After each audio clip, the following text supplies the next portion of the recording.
Okay, so now we come to the repetition part. In repetition part, what happens that you have to do certain tasks repeated number of times. Okay, and to do those tasks repeated number of times, you need some construct. So why do we need such type of functionality in our programming language? Let's understand first thing. I am saying that you write numbers or you print number 1, number 2, number 4, number 3, number 5, 6 like that up to 2000 numbers. So what you will do if you haven't learned about the programming language repetition, then what you will do, simply you will write one printf statement, then you will write second printf statement, then you will write third printf statement, fourth, and you will write these things up to 2000 because that is the requirement. And if I say you do it for the 1 lakh times, then you will do the same again. So this way it will happen.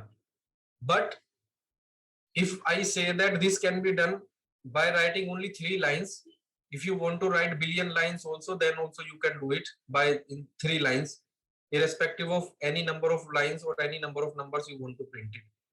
So that is a best way of doing it or better way of doing it than writing the code again and again and repeating the code. In programming language, it is always advisable that you should always avoid writing code, and you should more focus on whatever code you have written that should be used again and again. So that should happen. And for that purpose, what we need to do, that we will be understanding in coming concepts. So I hope you have understood that the repetition part becomes very difficult for us if we do like that, if we go in a layman manner using a limited functionality. So to do the repetitive task or repetition in our programming language in better way, we follow these 3 construct: for loop, do while loop, and while loop. So what is the structure of the for loop? Well, that whenever you are using the for loop, you have 4 things here. One is you will write for loop like this, and you will write first initial conditions. Okay, initial condition means from where you want to start your repetition. Then you will test that up to what time you want to print it. Okay, if you do not give this condition, then this loop will go infinite. We will see that thing. And so that's why it is always advisable you make sure you have clear condition that up to this point I want to print, or up to this point I want to repeat the things. And then you is increment. Increment means then what gap you want to do it. You want to print 5, 10, 15 like that, or you want to print 1, 2, 3, 4, 5, 6 like that. So what is your gap? Okay, so in that gap you increase the value and automatically it goes to the next value. And these set of statements are the statements which you want to repeat multiple times according to these conditions. So this is the thing according to the for loop: initial condition, initial values, conditions, increment, set of increment, like that. So now what happens, you also need to understand, because there are 3, 4 things in what direction or in what sequence they are calculated. So they are basically calculated. First, initial condition is evaluated, means control of the program will go here and it will be evaluated. After that, condition will be evaluated. Once condition is true, then only these set of statement will be executed. If condition is not true, it will not execute these statements which you want to repeat or which you want to iterate. So here, if condition is false, it comes out of it and goes to this here in the next means what are the next instructions. And if condition is true, then it execute these statements and go to increment and then increment it, and again it go to the condition and then test the condition, then statements, and then increment, then condition, then statement, then increment, then condition, then this is increment for the representation. It can also be a decrement operation. So okay, so that is the situation. So for example, we were discussing about this thing that if we want to print it up to 100 number, 2000 numbers, then we will do like this in a very simple or rudimentary manner. But if we use these construct, we will just write these 3 lines and we can print these values, as you can see here.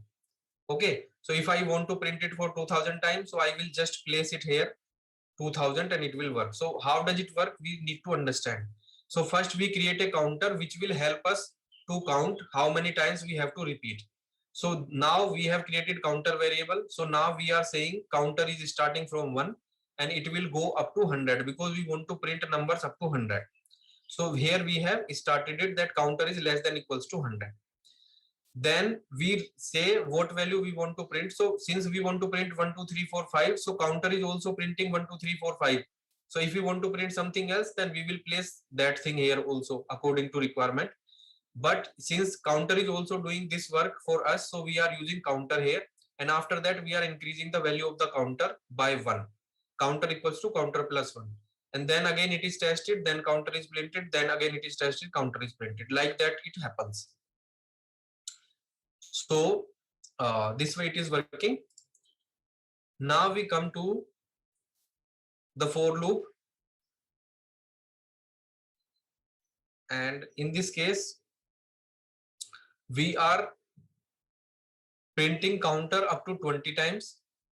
In this case we are printing we are doing the counting, but we are using decrement operations, or we are doing it means in reverse order. Okay, so this is initialization phase. So here we are doing it forward way. Okay, starting from 1 to 20. Here we are doing it from 10 to 0, or you can say 20 to 1. We can also do it, and by decrement these things. Okay, so this way we do these type of things, and we do multiple expressions like that according to our requirement. Whatever way suits you, you can do it, but make sure that it should not be an infinite loop, in which condition should be such that it terminates in finite number of steps, and those finite number of steps can be anything. Okay, so if you want to increment the size, means you want to jump the value by 555, then you can counter equals to 5. You can also multiply here, counter equals to multiplication counter 5. So any mathematical operation you can do it, but it should increase the size so that it reaches sometimes to this condition and it becomes false and your control comes out of the loop. So that is the main purpose, and this way you do the for loop concepts. Okay, so if you want to implement in a single in a simple manner, then this way it can be done. And if you want to do the repetition in the matrix format, in which you have rows and columns in both the direction you can go, then that can also be implemented using for loop. But one for loop is for one direction, so in case of matrix you will be using two loops. So that's why we say if you are using loop inside loop, then it is called nested loop concept. So suppose you have a matrix which you want to take and you want to print those values. Okay, so you have to first decide what is the dimension of the matrix. So here what we are doing, we are creating two variables which will count rows and columns. So we have 4 rows and we have 3 columns. So we have taken these values from the user, and now we want to print their location in which our values will go. Okay, so in real world our counting for the matrix will start from 1, but in the programming language construct it start from 0. Okay, so here this space will be represented by 0 1 0 0 0 1 0 2 1 0 1 1 1 2 2 0 2 1, like that. So these are the representations of the locations of the matrices. So you can take values in these all locations using the same loop, and you can also print value of the same matrix using both the loops. Like that it happens. So now we come to the while statement. So while statement is also same to the for loop statement, and any loop if you have written that can be converted into the different type of loops. Means if you have written anything in for loop, it can be written as a while loop also, it can be written as a do while loop also. If you have written anything like while loop in do while loop, then it can be written while loop or do while loop. The only some statements or some situations will change. So here the construct of the while loop is like that. In while loop you will write like this, there will be condition and set of statements. So there is no increment, so you have to implement increment in set of statements here. So if this condition is true, then these statements will be executed which are in curly brackets, otherwise it will not be executed. Like that it happens. So the execute as expected, condition 1 is evaluated. If condition is false, then loop goes to here. Okay, here means, or you can say at this statement here. And if condition is true, then it goes inside the bracket and then execute these statements. And again, it will go to the condition. If this condition is true, then it will keep repeating on these statements. So we want to print value up to 9. Okay. So then what we are doing, we are starting from a counter. We have created a counter with variable name a equals to 1. And then we places a is less than equals to 10. And we then print the value of a. But execution we are doing here now, because there is no other place where this increment can be done. So this increment is done, then this is tested, then this value is printed, again a is incremented, then the value is tested, like that. If till the time it becomes 10, it is executed, and once it is 10, means 10 cannot be less than 10, so it comes out of it. So it print up to 1 to 9.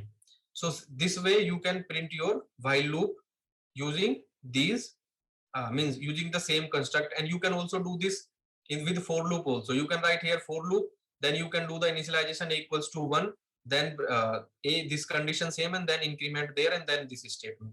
So you can convert any loop into another type of loop. Now we have the do while loop. In do while loop you have set of statements, and then you have while, and then you have condition. So this is the one loop in which, in other loops what happens, that if your condition is not true, then your statements will not be executed. But in do while loop what happens, that it replicates the situation that at least one time your statement will be executed and then condition is tested. So sometimes what happens, that you give one chance to a situation in real world, and then you test if that thing is true, then only you will repeat the task. So that can be implemented using do while loop. So in do while loop what happens, that you first execute the statements, and after that you test the condition. If the condition is true, then again you means repeat the statement, print those statements, or do whatever you want to do, and then you can test the condition. So for do while loop will execute at least once, whether condition is true or false. Okay, it will execute at least once. So how to implement do while loop? Do while loop is implemented like this. So here we are also printing the value up to 9, and we are doing it with the help of do while loop. So what is happening, that we are printing here a with the same variable creation, then we are incrementing it, and then we are writing conditions here. Okay, the output is same. So you have to understand in which sense you have to write the statement so that it produces the same output. But everything can be done with any of the loop according to your requirement.